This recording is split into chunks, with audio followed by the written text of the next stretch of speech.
The amazing thing is, in spite of all the opposition that he's gotten from every single Democrat in this town, from all the mainstream press, this president has done what he said he was going to do and delivered for the country and is truly focused on making America great again and getting that done. And I think that's, again, why he's going to win so big in November. So they're not going to impeach this year, but they'll do it in 2021, 22 again when it's in President Trump's second term.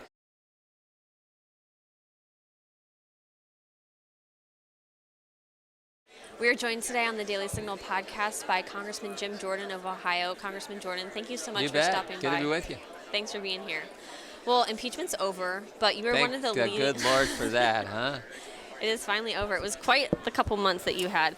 But you were one of the leading voices of opposition in the impeachment push. And I want to just talk to you a little bit about what that was like now that you can kind of do a look back from the time to when the articles were introduced to when the Senate acquitted President Trump. You were in the midst of it that whole time. What was that like? It was intense. I mean, maybe my time in public office, most intense probably 4.5 months ever. But it was also, we felt good. We felt confident throughout because the facts were on our side. We knew what the Democrats were doing was wrong. We knew that, we said this. We said it so many times we got tired of saying it. The 4 facts will never change, have never changed, will never, ever, ever change. 4 fundamental facts. We had the call transcript, which, by the way, the Democrats never thought the president would release the transcript. When he did, and it showed, fine call, nothing wrong with that call. So we had the transcript, which showed no quid pro quo. We had the 2 guys on the call, President Trump, President Zelensky, who repeatedly said, it was fine, it was a good call. I mean, Zelensky talks about, we're going to drain the swamp in our country like you're doing here. It was a call where both guys said there was no linkage, to dollars and release of the, an investigation and release of the dollars. There was no pressure, no pushing. We know the 3rd fact, that the Ukrainians didn't even know the aid was held at the time of the call. And the 4th and most important fact, the Ukrainians never did an investigation, never promised to do an investigation, never announced they were going to do an investigation in order to get the aid released. So Adam Schiff could have all the presumptions, assumptions, and hearsay he wanted, but he can never change the fundamental facts which showed that the president did nothing wrong. And so we felt confident. We just kept pressing that throughout the entire 4.5-month process, and it turned out pretty good. You mentioned how the Democrats never thought President Trump would release the transcript. Why was that? Why were they so confident? I don't know, because you normally don't do that, because it's not a good practice to get into, to releasing transcripts when you're having private conversations with foreign heads of state. But he did, and he had to, because what they were trying to do to him. It just shows this is the other important thing. We need to understand the Democrats are never going to stop. We know they're never going to stop because they started trying to impeach this president before he was ever elected.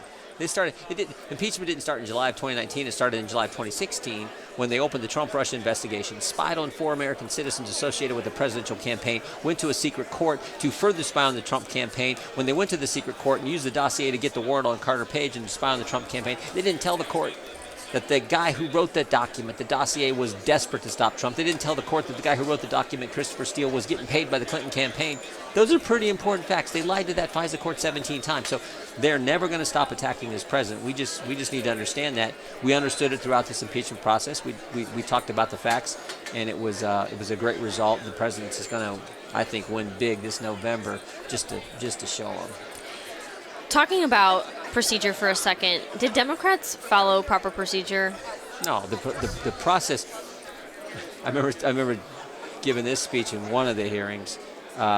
When you don't have the facts, you have to have a rigged procedure. You can't give a fair process to the president. So we had Adam Schiff, who controlled everything, did all the depositions in the bunker of the basement of the Capitol. We weren't allowed to call any witnesses. The president or his attorneys weren't allowed to be there. The president's attorneys weren't allowed to be there to cross-examine any of the witnesses. It was a rigged process from the start. They set the rules, then changed the rules, then didn't follow the rules they changed. But they had to try to do all that because they didn't have any facts on their side. So it was a totally unfair process. And again, the American people saw through it. And what I think is interesting, September 24th, when Nancy Pelosi announces that she's going to start this impeachment investigation, she never thought on that day that first the president would release the transcript the next day. She never thought that every single Republican in the House would vote would not vote for the articles, and that we'd get one Democrat to vote with us on both articles, a second Democrat to vote with us on one article, a third Democrat to not vote at all, and a fourth Democrat to vote with us and switch parties. She never thought, the conventional wisdom was, some Republicans are going to vote for articles of impeachment. Didn't happen, because again, I think we were able to show the facts were all on the president's side. And she wasn't expecting that because she was just going off of, this is what I'm going to do for my party. And it was more about politics than actual policy. Totally about that. She thought the mainstream press, who was always willing to help the Democrats, she thought the momentum would come their direction. They would pick up some Republican votes when in fact it went just the opposite.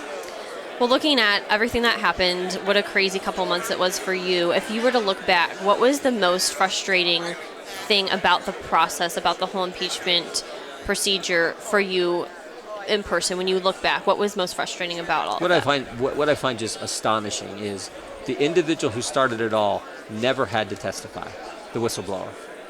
What I find astonishing is Adam Schiff said in an open hearing, I don't know who the whistleblower is. And I remember in that hearing I said, there's not a person on the planet who believes that. Of course, Adam Schiff, 435 members of the House, 100 members of the Senate, 535, Adam Schiff is the only one who knows for sure who the whistleblower is. And for him to say in a public hearing he doesn't know, Adam Schiff's staff met with the whistleblower. That's what happened. They came to his office. Yes. If I remember reading multiple reports, he comes, and there were reports that said before, we met with him, this is the situation. And then a couple days later, he's like, wait, we don't know who that is. So I find that just unbelievable. I think most Americans who follow this find it ridiculous that Adam Schiff then asserts that he doesn't know who the whistleblower is. The other thing I found interesting is when Adam Schiff prevented one of the witnesses, Lieutenant Colonel Vindman, from telling us the names or describing the people. He wasn't even allowed to do that in the deposition. The people he talked to about the phone call. Lieutenant Colonel Vindman heard the phone call, and he spoke with 5 people. He spoke with the 2 lawyers at the NSC, Mr. Ellis and Mr. Eisenberg. He spoke to his brother at the NSC, and he also spoke to Secretary Kent. But there was a 5th person he spoke to, but we can't tell you who that is. Because that was the whistleblower. It didn't take a genius to figure this stuff out. But Adam Schiff wouldn't even let us describe where that person works or anything like that. Well, no, you're trying to uncover the whistleblower. No, we're not. We're trying to figure out the case and what Mr. Vindman did and who he spoke to. So that was the frustrating part, but it just showed the lengths that they will go to get at this president, which is just so sad and so frustrating. But that's who they are, and it's what they're going to continue to do. During impeachment, something that Senator Ted Cruz has talked a lot about was how Democrats are using impeachment to weaponize the presidency. Do you think that's the case, and will this become more of a common occurrence? I hope not, but it was the case. I mean, think about it. You talk about weaponizing government. 10 years ago it was the IRS targeting conservatives. More recently is what the FBI did when they launched the Trump-Russia investigation in 2016, and most recently it's the weaponizing of the impeachment power of Congress. Understand what Adam Schiff did at the end of that investigation. He released the private phone records of the president's personal attorney. He released the private phone records of a member of the press, and he released the private phone records of a Republican member of Congress. That is scary, but that is what Adam Schiff did, the person that Nancy Pelosi put in charge of this entire investigation. So it is dangerous where they want to take the country. It's dangerous to what we've seen federal agencies do and members of Congress do in their quest to go after conservatives and their quest to go after President Trump. I hope it stops. The best way to stop it is for Republicans to win on Election Day this November. I think President Trump's going to win. I think he's going to win big. If he wins big, which I think he's going to, we have a good chance of taking back the House. Well, as recently, I think as of about 2 weeks ago, House Democrats have talked about that they said they were pondering the idea of impeaching Trump again. How would this go if this were to actually happen? I don't think it happens this year. I mean, that would just be. Well, I mean, look, I wouldn't put anything past these Democrats, but I don't think they're going to do it this year. We got an election coming up, for goodness sake. But I do assume that they'll try it in President Trump's second term. They've tried. They're just who they are. They're going to go. They will go to whatever length it takes to try to get this president.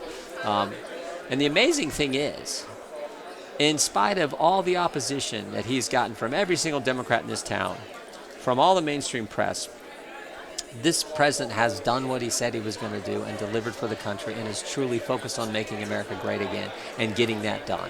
And I think that's, again, why he's going to win so big in November. So they're not going to impeach this year, but they'll do it in 2021, 22 again when it's in President Trump's second term. Now, if we win back the House, there won't be any impeachment because we'll be in control, and let's hope that's the case. Well, you mentioned the legacy of President Trump and what he's been able to accomplish in the past 4 years. Before we finish up, a few questions on impeachment. What are a few points of those legacy that you want to highlight most, or you think have been most successful? In the president's first Agenda, 3 years, yeah. you think about this.